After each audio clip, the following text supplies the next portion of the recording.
Assalamualaikum warahmatullahi wabarakatuh. Perkenalkan, nama saya Afifuddin, mahasiswa Universitas Unisma atau Universitas Islam 45 Bekasi dari prodi atau jurusan Ilmu Komunikasi, Fakultas FKSB. Di sini saya akan mereview materi yang sudah saya pelajari di mata kuliahan Pendidikan Agama Islam. Yang pertama tentang pembaharuan spiritual negeri. Di dalam materi ini terdapat 5 pesan. Yang pertama tentang kajian Quran Surat Asy-Syamsi. Di situ menjelaskan bahwasannya kita sebagai seorang muslim ketika ingin membuat keputusan harus tahu ke depannya atau langkah ke depannya. Ketika kita membuat keputusan, apakah itu akan baik terhadap ke depannya atau memiliki resiko terhadap diri kita sendiri. Lanjut ke kajian kedua atau pesan kedua dalam materi yang ini tentang membangun spirit negeri. Pesan yang kedua membahas tentang surat Ad-Duha, di mana di situ menekankan kepada power of leader atau lebih cenderung kekuatan kepada kepemimpinan atau implementasi ketakwaan. Dan Rasulullah SAW pernah bersabda, sesungguhnya barang siapa yang tidak bersyukur terhadap nikmat Allah, entah itu sedikit, maka ia tidak mensyukuri nikmat Allah yang banyak. Dan barang siapa yang tidak mensyukuri nikmat Allah yang banyak, maka dia tidak mensyukuri nikmat Allah yang dikit. Dan juga barang siapa yang tidak mensyukuri nikmat terhadap manusia, maka dia tidak mensyukuri nikmat terhadap Allah. Dan di situ sudah jelas bahwasannya di Quran Surat Ad-Duha ditekankan kita terhadap mensyukuri terhadap sesuatu yang telah diberikan di kehidupan ini, entah berupa rezeki ataupun nikmat hidup dan yang lainnya. Dan di situ di dalam Quran Surat Ad-Duha lebih ditekankan lagi kepada kita seorang muslim untuk mensyukuri segala macam hal yang telah diberikan kepada Allah. Yang ketiga, kajian surat Al-Insyirah. Di dalam Quran Surat Al-Insyirah ini mengajarkan kita selaku umat Nabi Muhammad untuk menjadi manusia yang besar, atau dalam artian menjadi manusia yang senantiasa lapang dada dalam segala menjalankan visi dan misi kehidupan yang terikat kepada kita, dan senantiasa menjalankan tugas dan profesi dan meningkatkan mutu kehidupan dan ketakwaan. Masuk ke pesan keempat atau kajian keempat tentang Quran Surat An-Naba, yaitu respon publik terhadap pembaharuan, di mana di situ kita ditekankan bahwasannya jika kita menerima respon tersebut, maka kita akan mendapat ganjaran dari Allah. Dan kebalikannya, jika kita menolak atau tidak merespon terhadap pembaharuan tersebut, maka kita akan mendapatkan penderitaan. Dan masuk pesan terakhir, yaitu kajian Quran Surat Al-Mudaththir. Di situ menjelaskan etika dan sasaran pembaharuan, di mana kita tuh diajarkan beretika kepada masyarakat dengan etika yang baik dan sesuai dengan kaidah Islam. Dan juga sasaran pembaharuan kita juga terhadap masyarakat. Masyarakat yang seperti apa? Masyarakat yang menyimpang dari ajaran Islam atau tenggelam dalam kesyirikan. Dan kita selaku muslim yang mengetahui pembaharuan tersebut, maka kita wajib untuk meluruskan kembali masyarakat yang menyimpang tersebut untuk kembali ke jalan Allah yang benar. Masuk ke materi kedua tentang kepemimpinan atau biasa disebut leadership. Dan arti dari kepemimpinan atau leadership itu memiliki arti pemimpin atau orang yang memimpin. Dan kita selaku umat Islam, selaku umatnya Nabi Muhammad, juga ditekankan kita sebagai pemimpin, entah itu sebagai pemimpin di kelompok maupun di kepemimpinan di kehidupan atau kepemimpinan hal lain atau luas. Dan juga saat kita menyandang gelar pemimpin, kita tuh harus bisa menekankan kepada bawahan kita selaku kita yang sebagai pemimpin itu bisa mengarahkan mereka di bawahan kita bukan dalam artian menyuruh atau memperbudak mereka. Bukan, pemimpin itu bukan seperti itu. Pemimpin yang bagus dan yang baik itu membawa bawahannya itu dipimpin dengan yang benar. Karena kepemimpinan itu sangat berarti. Karena kepercayaan dari bawahannya itu sangatlah besar, diperhatikan sekali bagi seorang pemimpin. Karena jika bawahannya tidak percaya dengan atasannya atau kepemimpinan dia, maka patut dipertanyakan selaku pemimpin itu apa yang dia lakukan sampai bawahannya saja tidak mempercayai dia.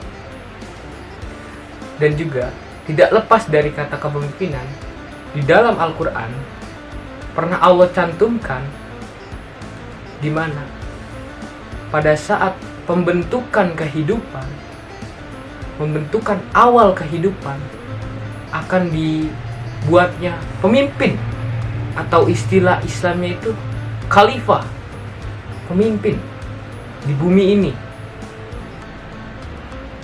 dimana Allah itu ingin nanti di kehidupan bumi ada yang memimpin. Dan di ayat tersebut pernah tercantum bahwasannya malaikat pernah berkata bahwasannya sayalah yang berhak untuk menjadi pemimpin untuk kehidupan nanti di bumi. Tapi Allah menolak. Dalam artian itu bukan menolak, tapi kayak lebih sekedar kayak ya merasa bahwasannya di kehidupan nanti itu kan diisi oleh manusia, dan tidak lepas otomatis yang menjadi pemimpin atau khilafah itu ya manusia itu sendiri. Dan khilafah pertama pada saat kehidupan baru tercipta yaitu ada Nabi Adam atau Nabi Adam alaihissalam.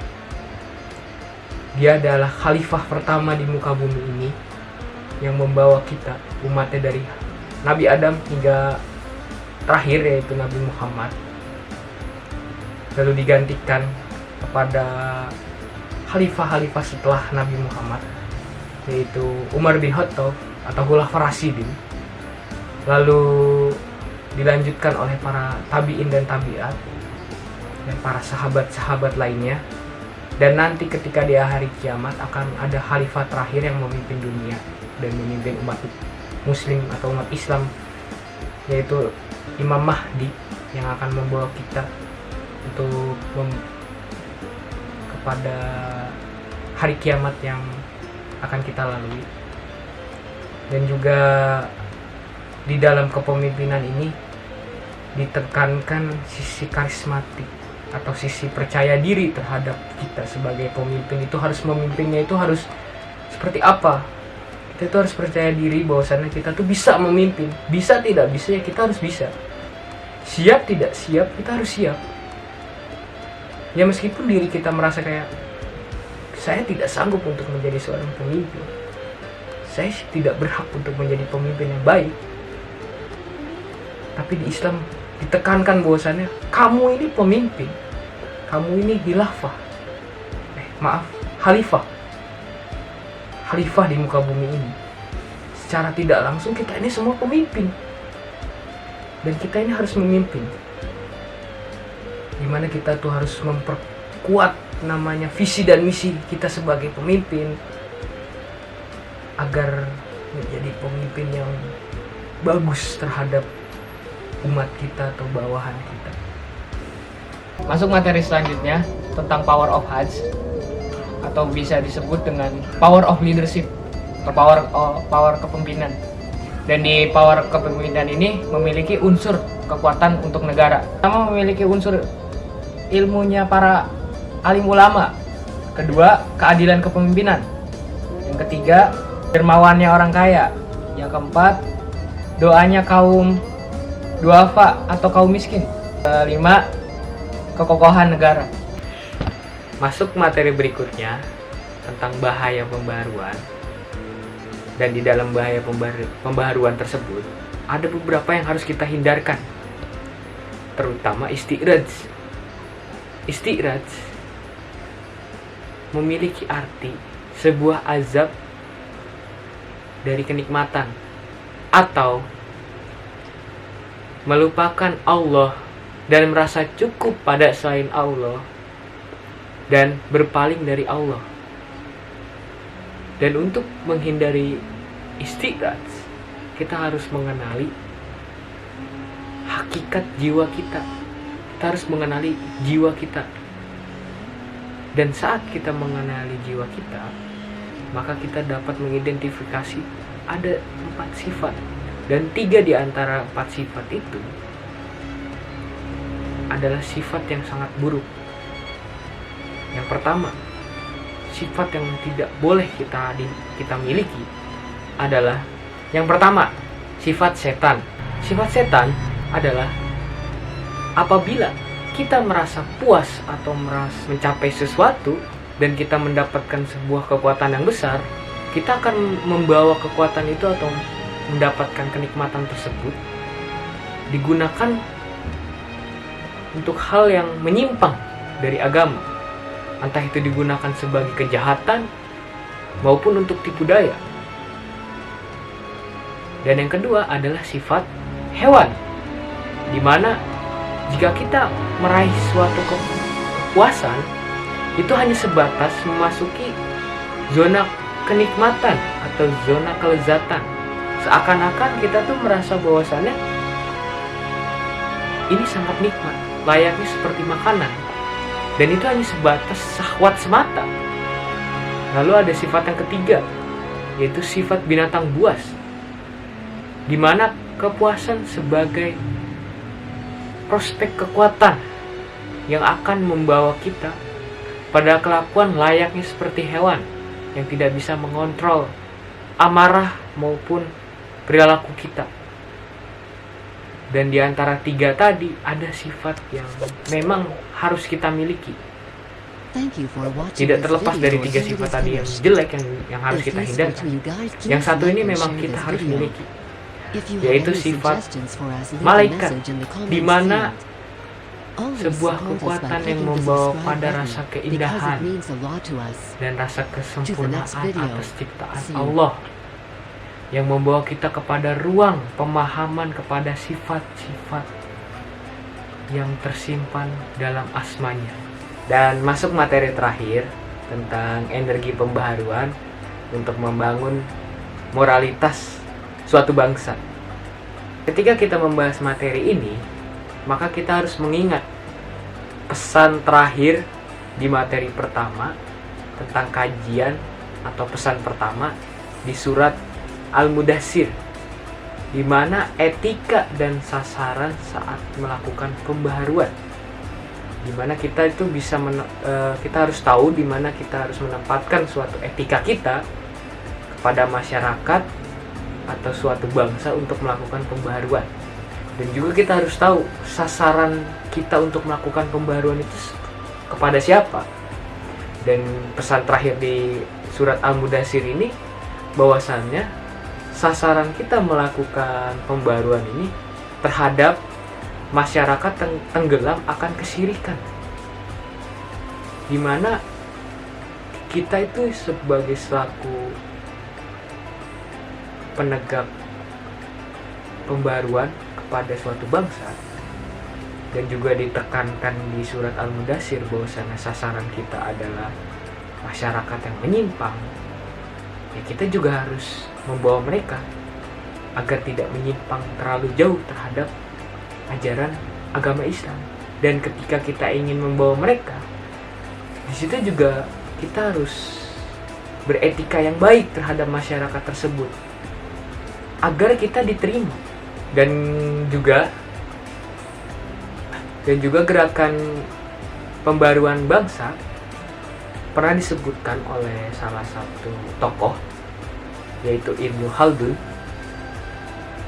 di mana ia menulis tentang tasawuf bahwasanya orang yang tekun beribadah itu dikenal dengan nama golongan tasawuf. Dan menurut Abdul bin Nuh, tasawuf itu adalah kesempurnaan dalam Islam, kesempurnaan dalam iman, kesempurnaan dalam ihsan, dan kesempurnaan dalam amal. Dan oleh karena itu, kekeliruan besar seringkali terjadi, atau kekeliruan banyak terjadi pada pendapat yang mengatakan bahwasannya tasawuf adalah sesuatu yang asing atau bid'ah yang ditempelkan pada agama Islam. Yaitu contoh pembaruan negara muslim adalah orang yang memegang etika dan prinsip aturan di antara kelompok tasawuf atau pembaruan akhlak, yaitu dimana lebih menekankan kepada etika dan prinsip aturan yang berlaku di kelompok tasawuf tersebut untuk menimbulkan pembaharuan akhlak terhadap orang-orang tersebut. Ya, mungkin segitu saja yang bisa saya sampaikan untuk materi atau ulasan materi yang saya pelajari di mata kuliahan saya, yaitu Pendidikan Agama Islam. Kurang lebihnya mohon maaf. Wassalamualaikum warahmatullahi wabarakatuh.